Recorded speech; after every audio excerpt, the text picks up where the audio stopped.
When my Amish husband said a wife could refuse once, I learned what happened after the second time. The stove was still cold under my palm at 4:17 in the morning. 51 winters of marriage, and I had learned to read this kitchen the way other women read scripture. Kerosene wick low, coffee tin lid loose, a cedar-handled hairbrush on the bureau upstairs. Bristles turned down for 9 days now. I was listening for boots. 14 steps meant one thing, 9 meant another. My ribs would not let air in until I knew which. What I am about to tell you, I have never said aloud in this house. I did not know yet which number was coming. My name is Mary, and I am speaking to you from a plain home in Lancaster County, Pennsylvania. If you have ever counted a man's footsteps in the dark, stay close to this channel tonight. Subscribe so I can keep telling these quiet truths.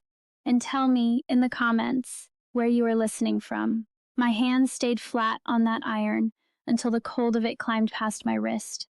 The house was the kind of dark that has its own weight. Outside the window, snow had stopped falling sometime past midnight, and the world had gone the soft gray of a hymn book left open. Upstairs, Eli was awake. I had heard the bed groan twice. I had heard the floorboard near the washstand, one we never fixed because fixing it would have been pride. Then the boots. 1, 2. I started counting before I meant to. Way a woman counts her own heartbeats when the doctor leans in close. In the district I came from, a wife's yielding was not taught as a man's right. It was taught as Gelassenheit, a kind of letting go, a soft hand laid open to the Lord. I cannot speak for every plain home. I can only speak for the one I lived in. In my house, Gelassenheit meant you did not raise your voice when the soup was cold. It meant you did not ask twice when the answer was no. And it meant, no bishop ever said this from any pulpit I sat under, that a wife's body was part of the soup, and the answer both. I learned that lesson young. Eli learned it younger. The first time I said no to him, I was 25 years old and 3 months along with our oldest girl. It was a Tuesday in February.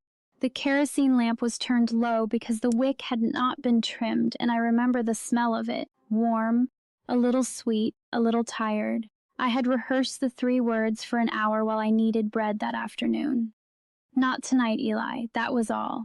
3 plain words. He did not speak. He looked at the quilt for a long moment, the way a man looks at a field he had meant to plow. Then he stood up, walked to the bureau, and picked up the cedar-handled brush. He did not throw it. He did not even hold it hard. He set it down on my side of the bureau, bristles up, as if he were leaving me a small kindness, and he walked out of the room in his stocking feet. The next morning, over coffee, he said the sentence I have never forgotten: a wife is allowed once. The Lord understands once. I wrote it down that afternoon on the back of a recipe card for milk pie, because I had nowhere else in the world to put it. Eli had an older sister named Hannah. She was 61 when she died, of what the doctor called a tired heart and what the women at the funeral called her nerves. I am going to say her name here because I have not said it aloud in this house since we buried. Hannah had begun, somewhere in her late 50s, taking her evening tea with her chair turned toward the wall. I cannot tell you why. I can only tell you what I saw. The community said her mind was going soft. I think now Hannah had used her second refusal somewhere along the road. And I think the wall was kinder than the table. I did not use my second refusal for 38 years. I thought foolishly that the rule had expired the way milk expires, way an old loaf hardens and is finally given to the chickens. I stitched torn hems by lamplight while Eli sanded a chair leg in the next room, and the sound of thread and the sound of sandpaper became after a while the only marriage I knew. We were not unhappy. That is the hardest part to say. There was bread and there were children, and there was the small, steady warmth of a man who had never once raised his voice at me, and there was always the brush. The night I am bringing you toward, I was 63 years old. Eli was 67. It was a Thursday in late October. Kerosene lamp was lit, because the power had never come into our bedroom and never would. I had taken the brush down from the bureau for the first time in months. I held it in my lap, both hands as around the cedar handle, way you hold a cup of something hot you are not sure you can drink. Eli was at the foot of the bed unbuttoning his shirt cuff, turned my face toward him. I opened my mouth. The lamp guttered once, and the room dropped half a shade darker, and then steadied. Flame found itself again, the way an old woman finds her footing on a porch step. I said the 3 words I had rehearsed for 38 years, without knowing I was rehearsing them. Not tonight, Eli. My voice did not shake. That is the part I am most ashamed of and most proud of, both at once. Eli's hands went still on the bedpost. He did not look at me. He looked at the lamp. He nodded once, the way a man nods at a piece of bad weather coming in over the south field, and he picked up his folded trousers and he slept in the downstairs room that night, and the next and the night after that. I counted those nights the way I had counted his boots. By the 4th morning, I understood that he was not coming back up. By the 7th, I understood it was not anger. By the 11th, I understood it was something older than anger, something he had not invented and could not lay down. He still passed the butter at supper. He still said the table grace. He still pulled the storm shutter for me when the wind turned. He did all of it with his eyes resting just to the left of my face as if I were a chair.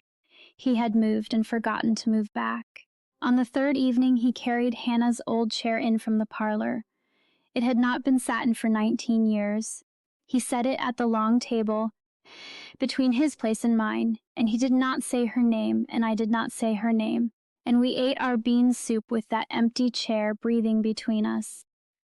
At evening prayer, he opened the Ausbund to hymn 131, and he sang it alone. His voice did not rise, it did not fall. He aimed it at the wall behind my shoulder, the way Hannah had aimed her tea, and I sat with my hands folded on the oilcloth and felt the hymn pass over me like weather.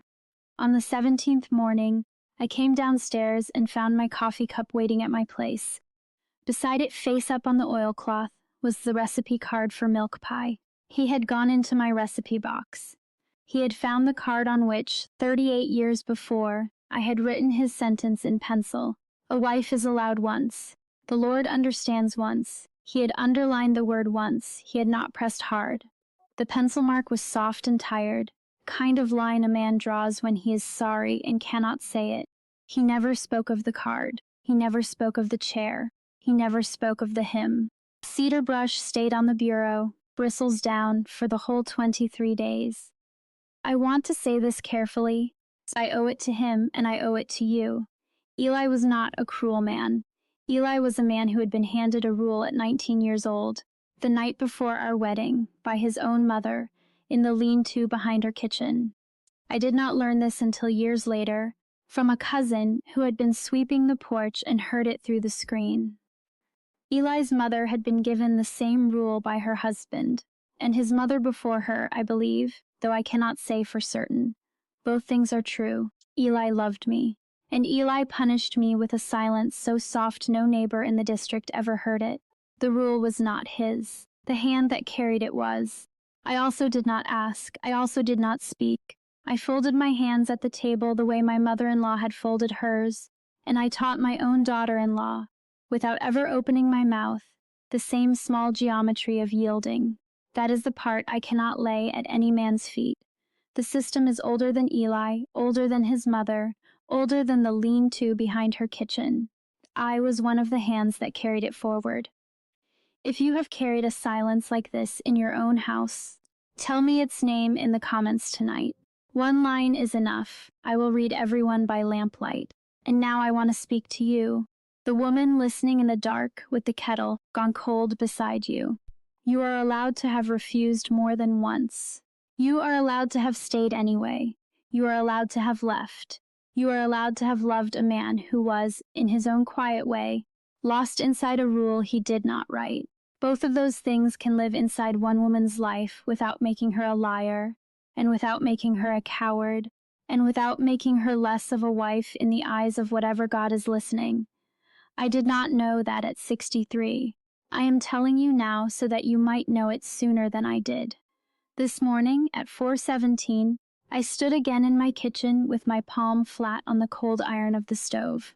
The cedar brush was back on the bureau upstairs, bristles up now. Almost a year. I heard the bed groan. I heard the floorboard by the washstand. I heard the boots. 1, 2. I counted. Way an old woman counts her own heartbeats when she has finally made peace with the doctor leaning in. 14. I let the air back into my ribs. Eli reached the bottom step and the kettle began at last to sing. The Lord understood once. I learned to understand the rest.